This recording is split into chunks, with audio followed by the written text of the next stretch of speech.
एक और सरकार आदिवासियों की जल जंगल जमीन की सुरक्षा का दावा करती है तो वहीं दूसरी ओर हकीकत इससे अलग दिखाई दे रही है।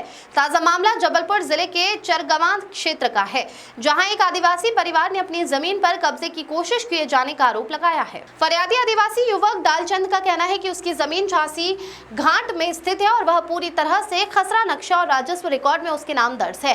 इसके बावजूद दबंग लोग जमीन पर कब्जा करने पहुंचे। आरोप है कि रामदास नामक व्यक्ति पुलिस बल और भीड़ के साथ जमीन पर पहुंचा और कब्जे की कोशिश की।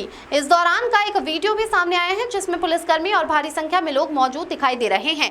डालचंद ने बताया कि उसने मौके पर विरोध किया और जमकर मुकाबला किया, जिसके बाद दबंग लोग वहां से चले गए। फरियादी का कहना था कि मामला पहले से ही कोर्ट में विचाराधीन है, बावजूद इसके जमीन पर कब्जे की कोशिश की गई।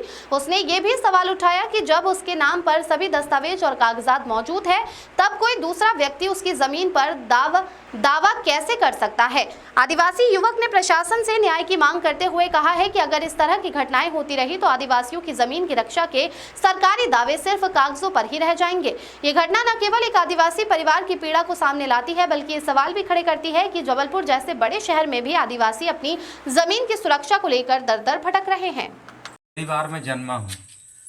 मेरी प्राथमिकता ये है कि मैं अपने बच्चों का भविष्य और अपने परिवार की रक्षा करना एवं गांव में जो भी कार्यक्रम होते उसकी रक्षा कर। लेकिन एक जबलपुर से ये रामदास व्यक्ति है जो बीएसएनएल में बाबू है, इसके अधिकारियों को मैं ये बोलता हूँ कि इसको जब तक ये ज़मीन पे केस चल रहा है इसको तुरंत कार से अपने सस्पेंड किया जाए। लेकिन ये कहीं पुलिस लाता है, कहीं लड़के लाता है, कुछ भी करने लगता है। लेकिन ये कहीं जबलपुर का इतना बड़ा भूमाफिया है क्या? सरकारी नौकरी में रहते हुए 1 लाख रुपए दिया, 6 साल मेरी ज़मीन जो था 40 एकड़, इसके पास का एक चेक भी था मेरे पास, जो 4 लाख का चेक बाउंस हो गया।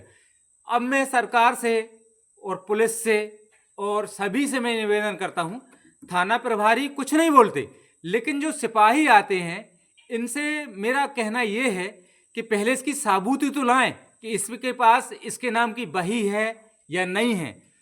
मेरी ज़मीन मेरे नाम, मेरी माँ के नाम, मेरे बेटा के नाम है और मेरे खुद ही के नाम पे है, तो इसके पास ये ज़मीन कैसे चली जाएगी?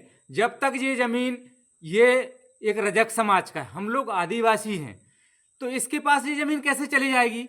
जब ये उपद्रव टाइप का करता है, कहीं लड़के लेके आता है, कहीं कुछ लेके आता है, तो इसकी क्या गुंडागर्दी है क्या? बीएसएनएल के बाबू को, यस बीएसएनएल के अधिकारी को, मैं एसपी जी को, सीएसपी जी को, कलेक्टर महोदय को मैं ये कह रहा हूँ कि इसका जब तक केस चल रहा है, ये केस इसने लगाया है, इसको जब तक इसके कार्यकाल से इसको सस्पेंड किया जाए।